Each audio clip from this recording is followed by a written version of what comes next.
es bien Sí. interesante porque en la iglesia están enseñando a veces enseñanza platónica. Sí, sí.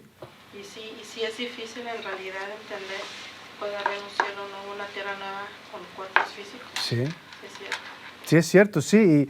Y incluso cuando yo pienso en mis años más jóvenes, cuando no entendía mucho acerca de las Escrituras, mi pensamiento era que íbamos a ir a un cielo y íbamos a ser todos como fantasmas, ¿no? Yo no sé, en un sitio que no tiene nada. Ese modo de pensar no es bíblico, ¿no? Ese modo de pensar es el pensar de que es que no puede existir cosas materias en un cielo sin pecado porque lo material es pecaminoso.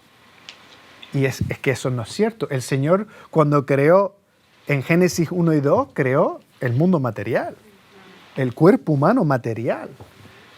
Pero el modo de pensar griego, cuando se introdujo a la iglesia, afectó mucho de nuestras interpretaciones y mucho de nuestra hermenéutica. Nosotros por aquí diríamos que la hermenéutica alegórica, que no es buena, es el producto de un modo de pensar que tiene que haber algo más de lo literal para que sea espiritual, para que sea real. Nos ha afectado y nos sigue afectando.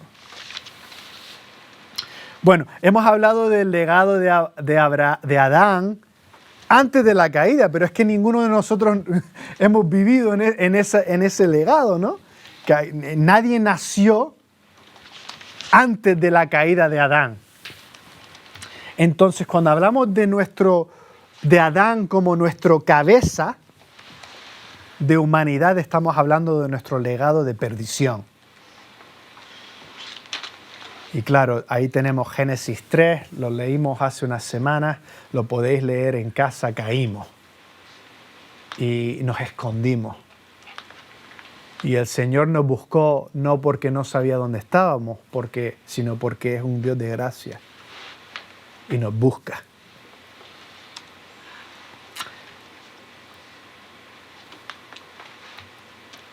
En Adán, tu legado es señorear, pero señorear sin Dios.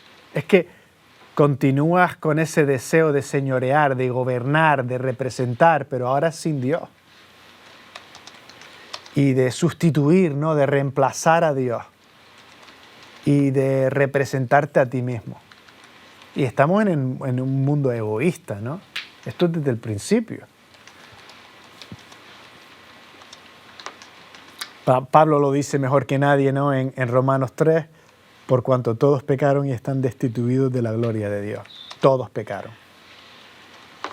O en Romanos 5:12, como leímos antes, por tanto, como el pecado entró en el mundo por un hombre y por el pecado la muerte, así la muerte pasó a todos los hombres, por cuanto todos pecaron.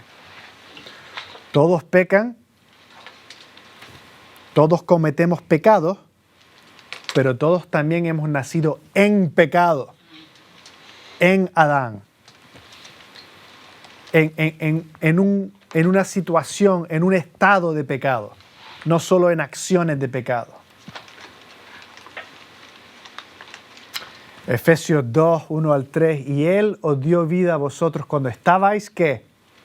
Muertos en vuestros delitos y pecados, en los cuales anduvisteis en otro tiempo siguiendo la corriente de este mundo, conforme al príncipe de la potestad del aire, el espíritu que ahora opera en los hijos de desobediencia, entre los cuales también todos nosotros vivimos en otro tiempo, en los deseos de nuestra carne, haciendo la voluntad de la carne y de los pensamientos, y éramos por naturaleza, ¿qué?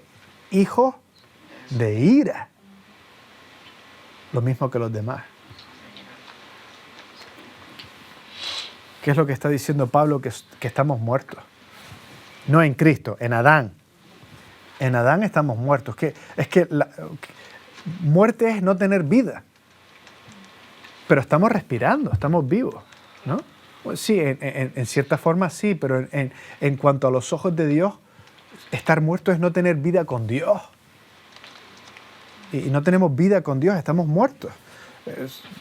Estamos en delitos y pecados, ¿no? Estamos somos enemigos de Dios, dice Colosenses.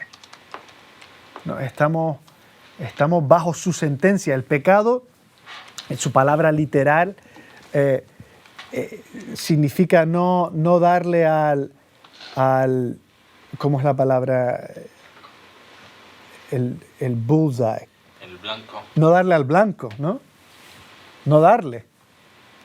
Pero cuando no le das al blanco de Dios, le diste a otra cosa, ¿no? Y no darle al blanco de Dios y darle a otra cosa es rebeldía. Entonces estamos en delitos de pecado, estamos en la corriente del mundo. Es que el mundo está en esta condición, en este estado.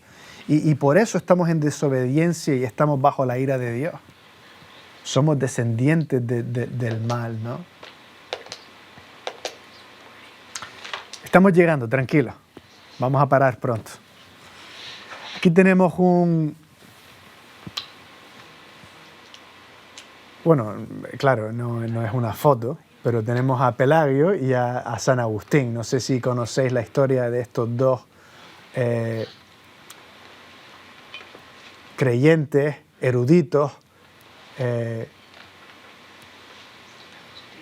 eruditas y monjes más bien de la iglesia en el siglo V y VI, por ahí.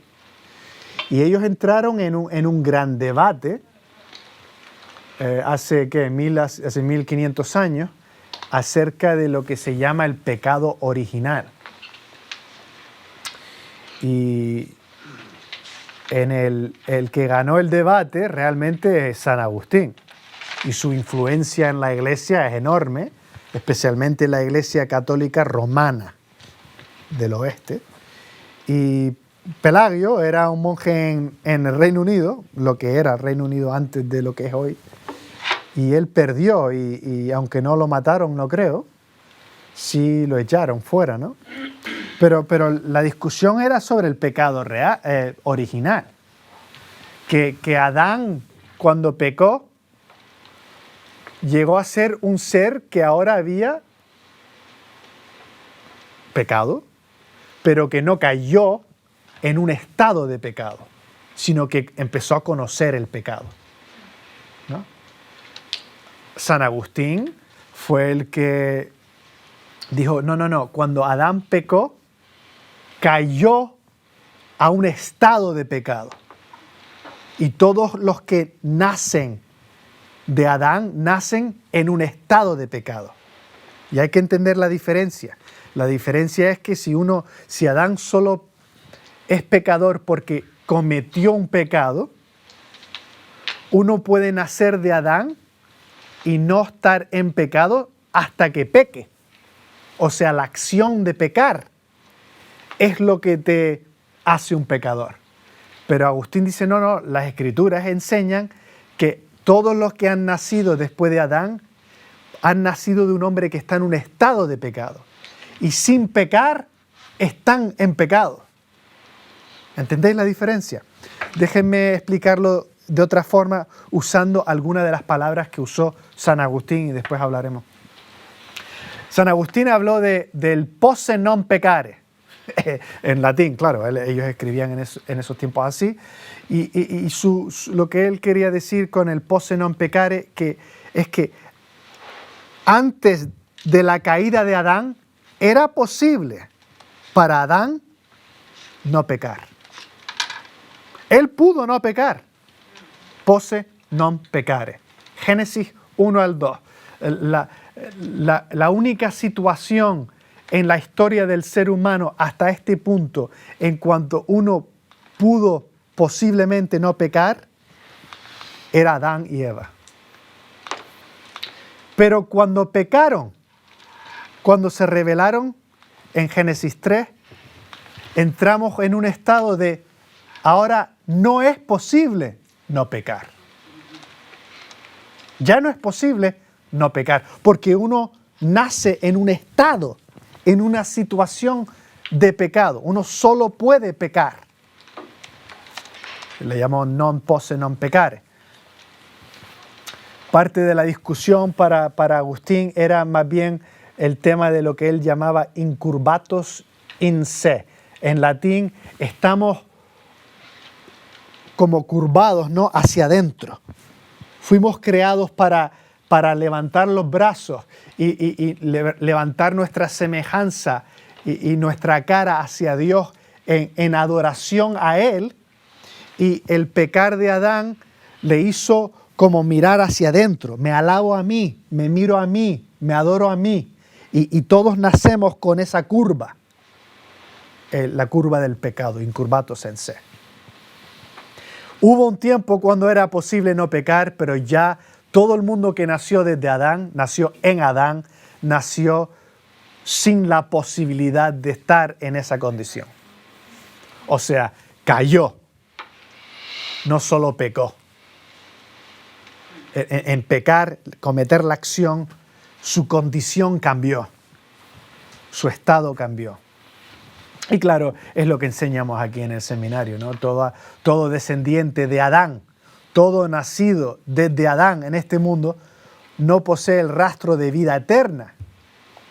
Es esencialmente malo sin posibilidad de cambiar fuera de la gracia de Dios. O sea, como Martín Lutero mencionó al principio, el justo por la fe vivirá. No, el justo no puede salvarse. No puede deshacerse de su incurvatus en se, de su caída, de su nacimiento en Adán. Estamos llegando al final. Non posse non peccare, no es posible no pecar. Lo único que puedo hacer es pecar. Y claro, en las Escrituras leemos acerca del pecado heredado, ¿no? Salmos 51:5. Esto lo podéis leer en casa, no tengo tiempo para hablar de ello.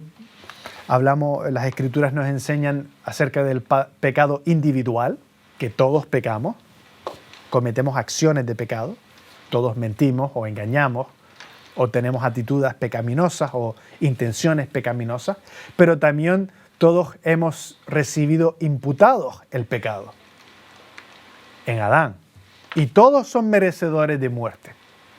Entonces, si tú me dices, pero es que yo nunca he cometido un pecado, todavía te mereces la muerte, la separación de Dios, porque recibiste pecado imputado. Si eres un ser humano, nacido de un ser humano, hasta Adán.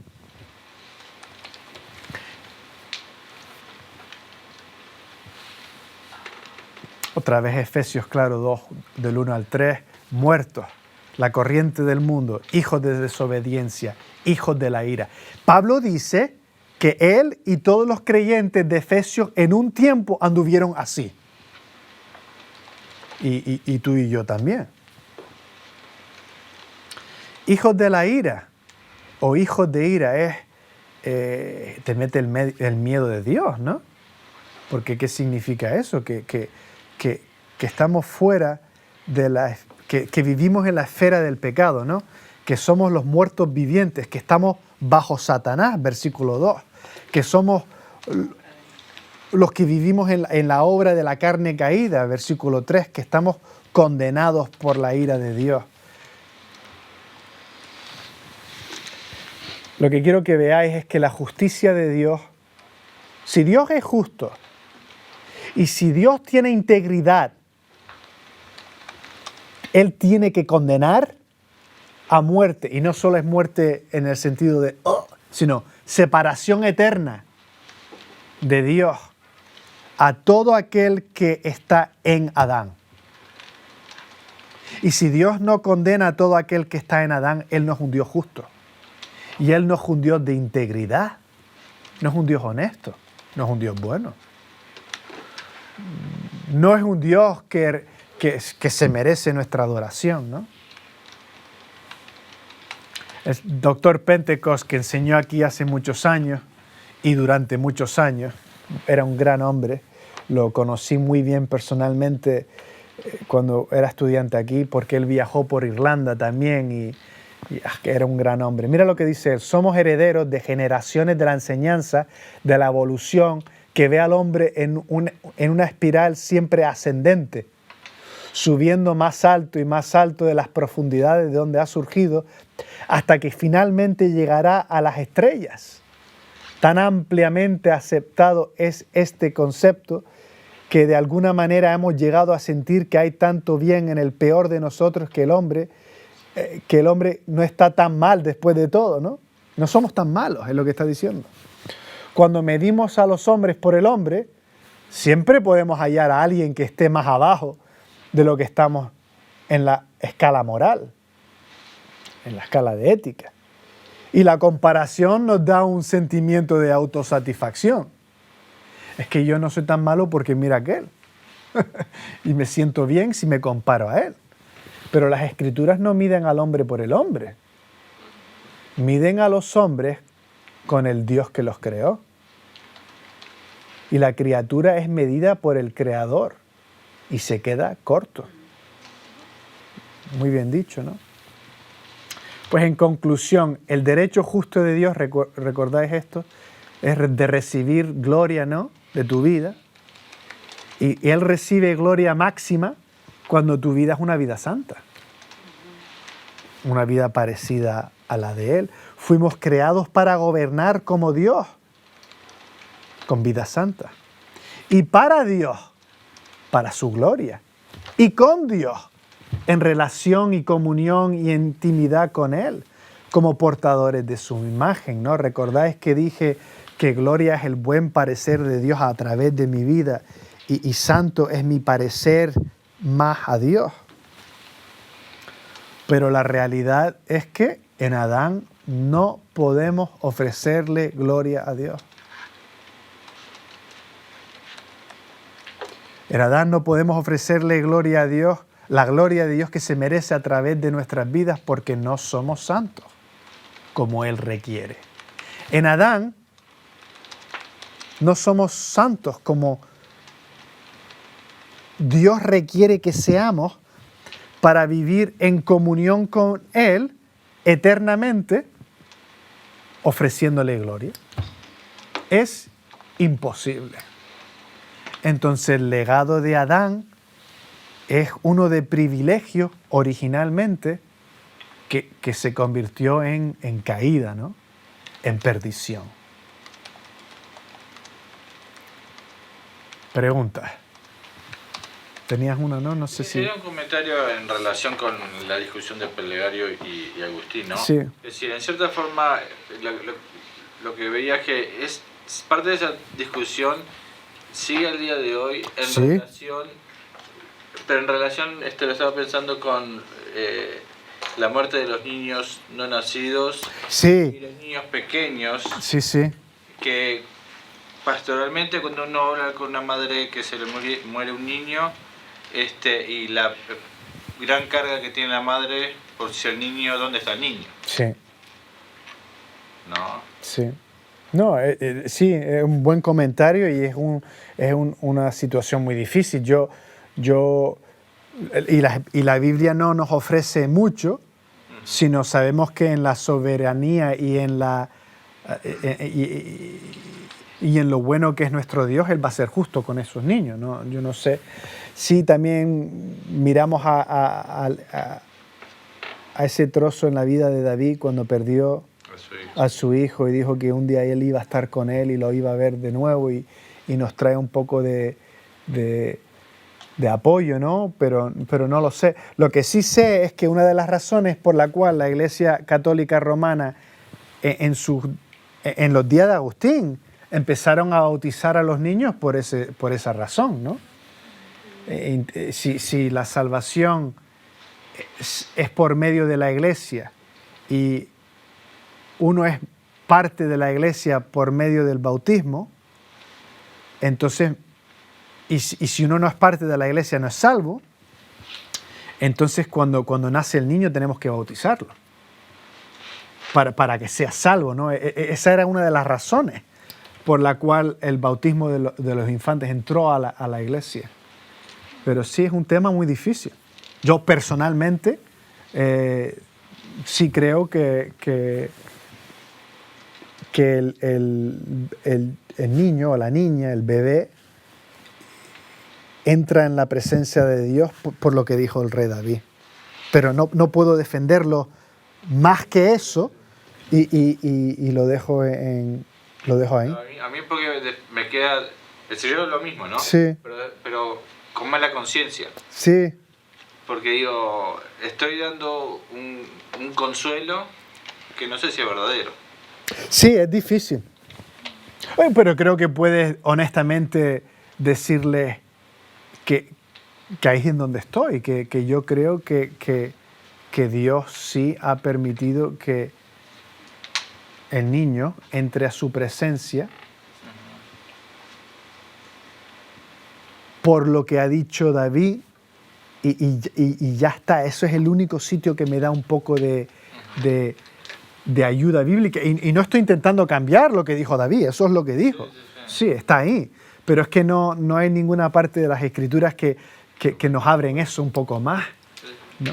Sí. En primero Corintianos, en 10 hasta 16, habla un poquito sobre este tema, pero no sé si es el mismo, pero Sí. sobre una esposa que no cree en Dios y los niños y están, dice que los niños están santos. En versículo... Sí sé el pasaje. En mi entendimiento más bien es la posibilidad de que la familia está bajo la instrucción de los caminos del Señor, pero no necesariamente hablando de su santidad como justificación ante Dios. Para la salvación. Sí, para la salvación. Es mi entendimiento. Porque si no, decir dónde queda el aspecto de que la salvación es solo por la fe en Jesucristo, Sí. sino que sería salvación por cobertura materna. Sí, o el cabeza de la familia. Pero sí, yo tendría problemas con esa interpretación personalmente. Sí, y también en versículo 16 dice que es posible que su esposo puede ser salvado, pero no es un, no sé cómo se dice en español, guarantee. Sí, no está garantizado, sí. Sí. Muy bien. Bueno, se acabó.